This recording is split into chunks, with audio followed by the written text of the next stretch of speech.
Hey, everybody. Welcome to Menopause Chicks Mondays live at 5 on the West Coast and 8 p.m. Eastern or wherever you are tuning in from. It's a beautiful Monday in Port Moody, British Columbia. So maybe you're out for a walk right now and that's okay. You're going to watch this later. That is totally fine, but we do have quite a list of things to get through today. We're going to be talking about putting your health on the front burner. And there's been quite a few conversations this week where women, members of the Menopause Chicks community, have made comments about, well, that have alluded to the fact that their health is being put on the back burner. And so I want to talk about that. That's going to sort of be our feature. And then I'm going to do a rundown of the hot topics that we discussed this week. I've got a couple new things to tell you about. I've picked 3 questions that I will be answering live. And if you have any questions, pop them into the comments. And if I have time, we'll definitely get through them. Otherwise, I'll just type my comments in later. All right. So, and if you want to, just if you're watching right now, pop your name into the comments and let me know where you're watching from or what your number one question is right now about navigating perimenopause to menopause and beyond. Okay, let's get started. One of the new things that I'm going to do with tonight is I'm going to take this video when we're done and I'm going to put it into the Menopause Chicks Mondays email, and I'll tell you why about that in a second. But if you are on our e-list, then you will be getting a copy of this as well. So we're trying to reach as many members as possible. I know many of you have asked for the email as a summary because you want to stop doom scrolling through Facebook and you just want to know what the hot topics are from the week. And then there's those of you that, really do like coming to a live, watching the video on your phone or on your tablet. So that's amazing. So what did we talk about this week? Well, I just looked up some numbers. I'm going to share them with you. So the post about walking, which I absolutely love, 6,211 of you engaged with that post, and many of you left comments. Some of you even shared pictures of your walking buddies. Many of them were 4-legged, which is amazing because I also have a 4-legged walking buddy, and he's anxious to go for a walk in about half an hour when we wrap up here. The other really popular topic, and this has been for the last 2 to 3 weeks, has been hair loss. So 13,623 engagements on a single post about hair loss. If anybody still has questions about hair loss, iron deficiency, having your thyroid checked, we're going to be talking a little bit about that when we get to the front burner, back burner piece. But I want you to know that I want to be your concierge through that because you are not meant to suffer. And then closely behind that is fatigue and exhaustion. So another 13,478 engagements with members about the topic of being extremely fatigued or exhausted all the time, no matter what you do, no matter how much sleep you get, no matter how much exercise you get. And so that is another, it's like pulling back the layers of the onion, but where we have often start with those topics is, are you low in iron? As an example, many women are posting their ferritin levels and they're telling me they're at 23 or 16 or 9. And that is what Bob Mayer, who is the CEO of Pure Pharmacy, he wrote chapter 16 of Mochita. He's also the creator of FerroPro Iron. That's what he would call scraping the bottom of the barrel. And when he meets women who say that their ferritin levels are like 23, 9, 16, he doesn't actually know how you're climbing a set of stairs. Like it just must take everything. So we want to make sure that we are raising awareness of ferritin level, that the range that you're getting at the lab or at your doctor's office is very, very broad. And we need to be supplementing our iron, especially if you still have a period or if you eat primarily vegetarian or a vegan lifestyle, then there's a really good chance that you are iron deficient. My doctor says that 90% of her patients are iron deficient. And some of the symptoms of iron deficiency that show up can mimic those symptoms of hormone imbalance. So you might be saying to yourself, oh, it's just my age. I'm getting older. I'm more tired. I'm experiencing depression. Oh, my skin is paler. My nails are brittle now. You might be saying all those things and thinking that it is perimenopause or menopause, or you might be like looking to blame perimenopause or menopause. And it could be iron deficiency. So it's really important that we get curious. Anyway, that's a really great segue to what I was hoping that we could chat about tonight. And that is the whole concept of women's health either being on the back burner or on the front burner. Now, we could spend an entire day or evening talking about inequalities in women's health, the lack of research, the lack of investment in women's health. And that is all quite true. But I want to get kind of specific to the conversations that happen in this community and what I see on an ongoing basis. So one of those examples would be what we were just speaking to, like take iron deficiency, for example. If a woman presents as having hair loss, being exhausted or fatigued, brain fog, cold all the time, cold hands and feet, and her physician tests her iron and says, oh, it's in the normal range, or tests her thyroid and says, oh, it's normal, but yet she's not feeling quote unquote normal. That really is the example that I use of how women's health is put on the back burner. It's like saying to someone, well, what you're saying must be made up because the test results show it's within the normal range. So I don't know. And that's not really good enough, in my opinion, when it comes to women's health. So the onus is on us to push back, to ask more questions, ask for clarification, to know what to ask. And that's our job, to help you, to coach you to do that, and to really put on our curiosity hats and ask, well, why then? If you're telling me my iron is quote normal, and I don't like to use the word normal. I think it's a setting on our dryer and that's about it.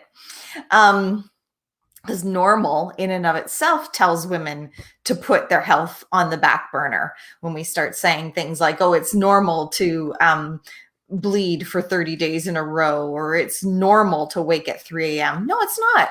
It's not. So that's why normal is a setting on your dryer. Those examples might be common, but we're not telling women, suck it up, take a seat back there.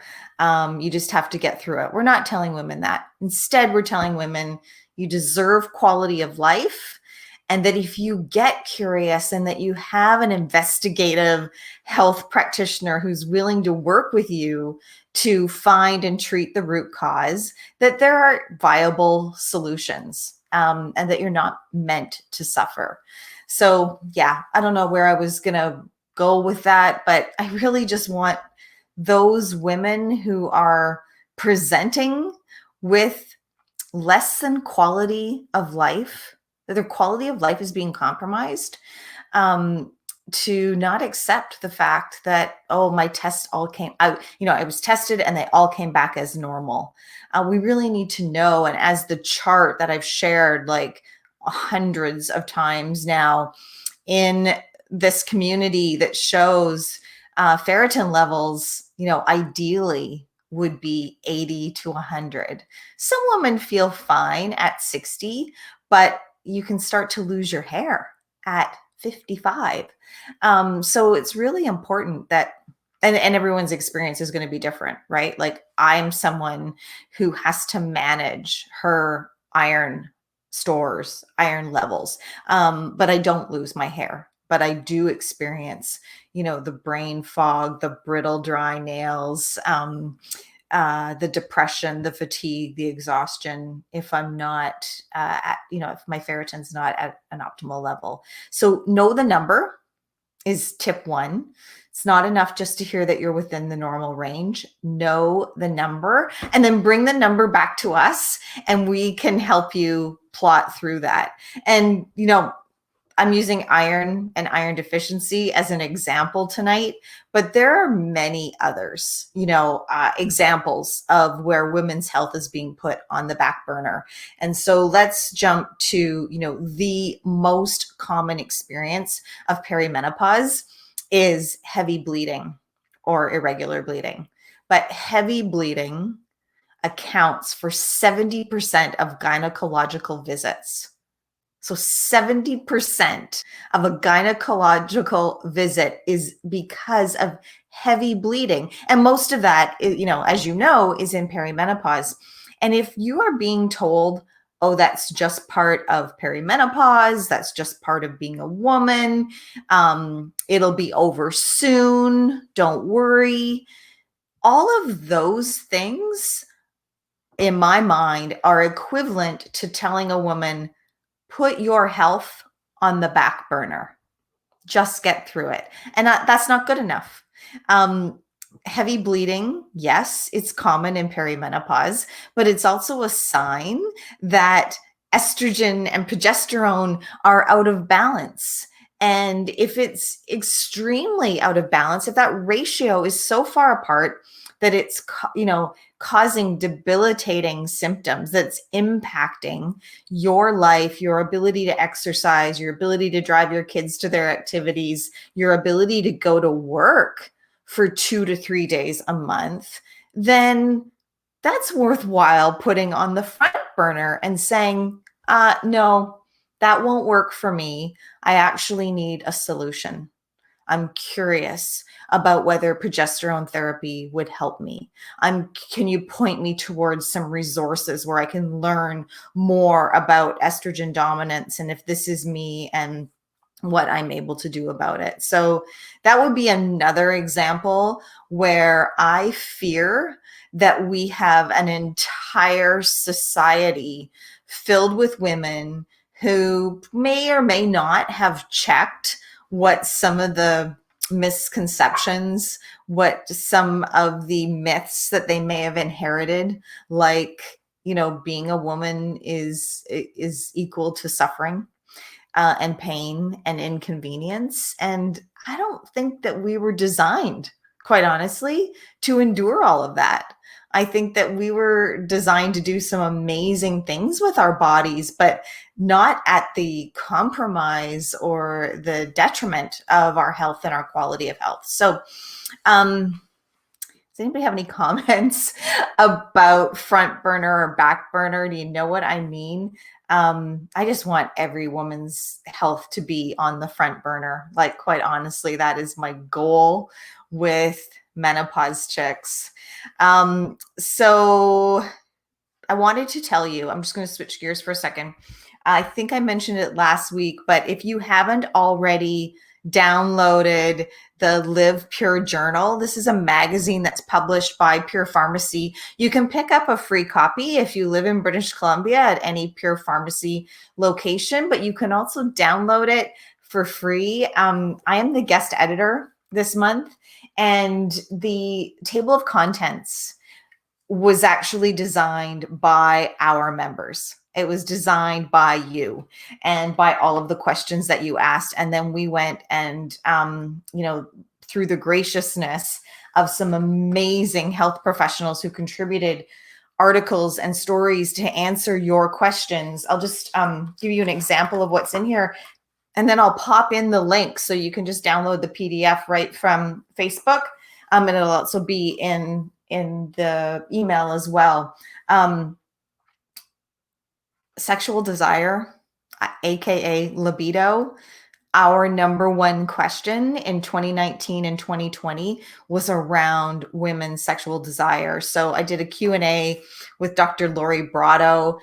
She's the author of Better Sex Through Mindfulness. She's a UBC sexual health researcher, and she's just an amazing women's health advocate and supporter of menopause chicks. And so you definitely want to read her article. There's also an article in here from Dr. Balpawa, who some of you may know. She's one of my co-authors on Mokita. And I also wanted to point out that Dr. Jerry Lynn Pryor, who is one of the premier world-renowned researchers on perimenopause, she has an article on progesterone and the importance of progesterone, not only for treating and supporting women's midlife health, but also as an investment in our longer term bone health. So that's really important. It's chock full. I mean, there's iron supplementation, there's information on stress, heart health, sleep. It's a really, really great issue. So I hope that you'll download that and read it. And the other thing that I was hoping to mention tonight, you may have seen quite a bit of promotion over the last 3 weeks for the Menopause Chicks Masterclass. So last week, we wrapped up our third and final Menopause Chicks Masterclass. And what the Masterclass is it's like the Coles Notes of hormone health and just really getting clarity on women's midlife health and what you need to know. I was also using the analogy of it's like taking driver's ed. You don't need to take driver's ed to get your license, and you don't need necessarily to take the master class to get, to navigate your way through perimenopause to menopause and beyond. But I can tell you that if you do take driver's lessons, you'll be a better driver. And if you do take the master class, you're going to have more confidence and ease for sure. And so it's a course that I put together. It's based on my last 9 years of learning.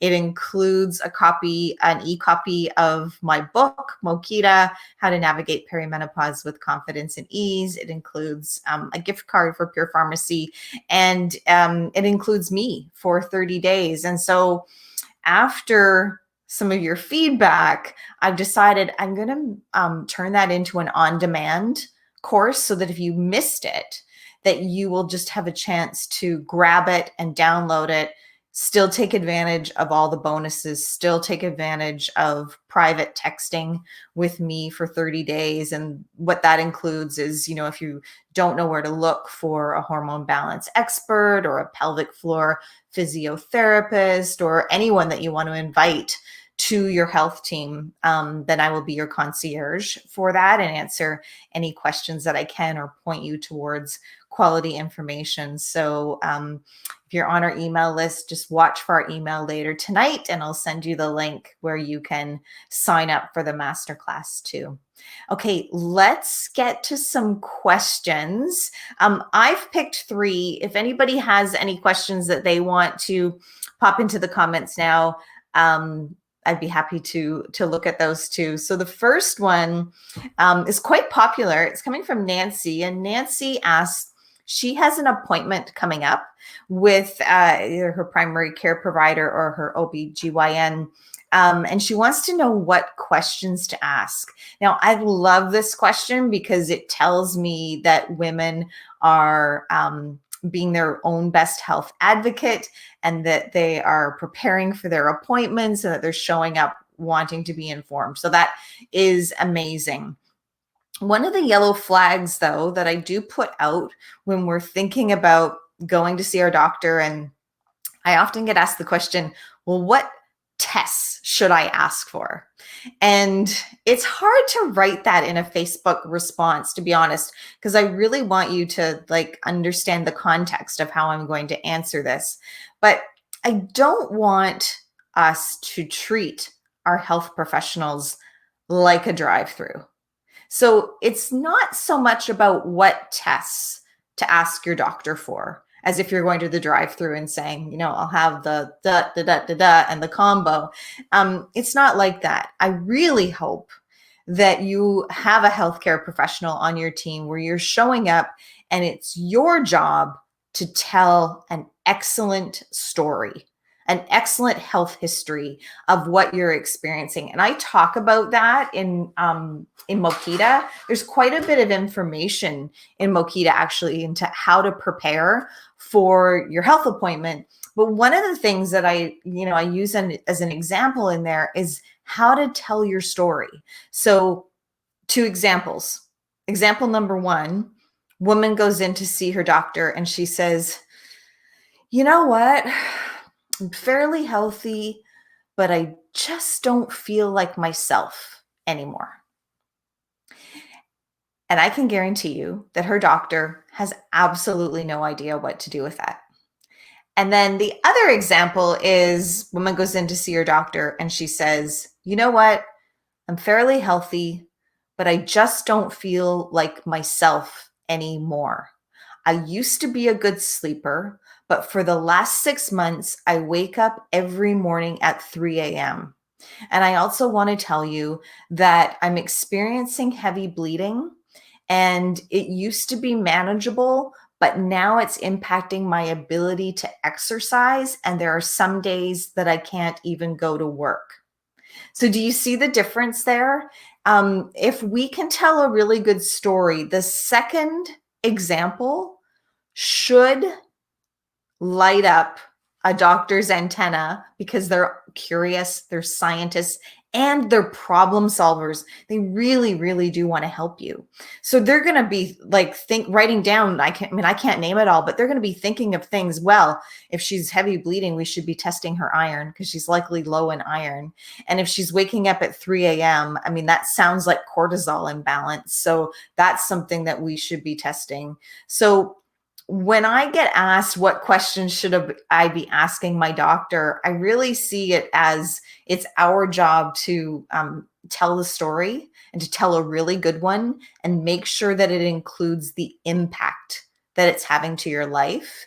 And then knowing as much as you can, the information that's in Mokita or in the guide section of the community, that's going to help because maybe your doctor won't remember to put iron as one of the tests down on the requisition form. And so you can remind him or her that that's something you want to know, your ferritin level, because you've been learning so much about iron from the Menopause Chicks or however that goes down. But I really don't believe that there is a comprehensive list of things that you can walk in to your doctor's office and say, here, this is what I want to get tested. It won't work. That's not a good relationship. If we just treat our doctors like a drive-through. It's okay to ask questions. It's okay to say, I've been reading about progesterone, and I know that progesterone goes down in perimenopause or can go down even though it's fluctuating, and that might be affecting my sleep. I'm curious about that. Would you mind explaining to me if that's something that we could work on together? That might be a really great example of taking your learning with you into your doctor's appointment. Okay, I'm going to jump to the next question. It's from Kim. Kim today asked about sheets, bed sheets. And this comes up every so often. And if you have followed Menopause Chicks for any length of time, that I want everyone to buy whatever sheets they want, to buy whatever pajamas they want. What's really important that we know is that sheets will not cure hot flashes. We want to find and treat the root cause. And the root cause, while it could be something like, someone going through cancer treatment, there's other health conditions that also experience hot flashes. Hot flashes, as they relate to menopause, are caused by hormone imbalance. So balance the hormones and then sleep on whatever sheets you want to. That's my answer to that. I'm smiling because every morning I open up my email, I get between 20 to 30 pitches per day from companies who want to convince me that they have the solution to hot flashes. And what I tell them is what I just told you about the root cause of hot flashes, about finding and treating the root cause. But I also remind these people that women are smart and savvy. And so if you think that a woman who's experiencing hot flashes needs to be, needs some sort of ice pack to put on her wrist, or needs to be reminded that she should dress in layers, you don't know this demographic. We are smart and we are savvy and we know how to problem solve. And what we might be missing is, access to quality information and education. But we certainly, don't necessarily need a particular set of sheets. Anyway, hope that answered your question, Kim. Kat asks a question about a product. I'll name the product. It's Amberen, and it's a product that I am familiar with only because they have great marketing. So I'm going to include this question. It's a hard one again to answer in the Menopause Chicks community when I'm typing, and there's a number of marketers out there who think that, or copywriters who think that if they put the word menopause on the front of their label, that they have hit a gold mine. And they probably have, because when we're desperate, when we're looking for solutions, when we're walking up that aisle in the drugstore or the pharmacy or the big box store, and we see the word menopause and we're like, oh, I'll grab that, my solution solved. I am here to tell you that there is not a magic wand. If there was such a magic wand, this community wouldn't be necessary. So think about that. And I really, really, really emphasize that any product that you might be buying off the shelf, please turn the label around and read the ingredients. And this particular product that Kat was asking about, if you turn the product around and read the ingredients, it's going to say proprietary blend. So they don't even tell you what's in it and what you're buying. That's a no-no on my list.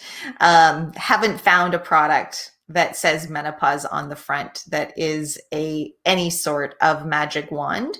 I have, and I am aware of many products out there that have a positive influence on women's health. And some of that might have to do with the placebo effect. Do you know what the placebo effect is? You've heard of placebo? It's basically whatever we tell ourselves is going to work has up to a 30% chance of working. And that's amazing, really, when you think about it. And you can apply placebo to anything. Like if I am feeling depressed today, feeling full of anxiety, and I tell myself that going for a walk is going to help alleviate those depressed feelings, there's automatically a 30% or up to 30% chance that walk is going to alleviate my feelings of being depressed. It's brilliant. And there's a lot of marketers who are trying to, have big budgets, who are trying to take advantage of that. But again, I'll just remind you, if there was a magic wand, if there was a capsule in a product, whether it lists their ingredients or it says proprietary blend, whatever that means, whatever they don't want to share with us. I think it might have a lot of fillers in it, to be honest.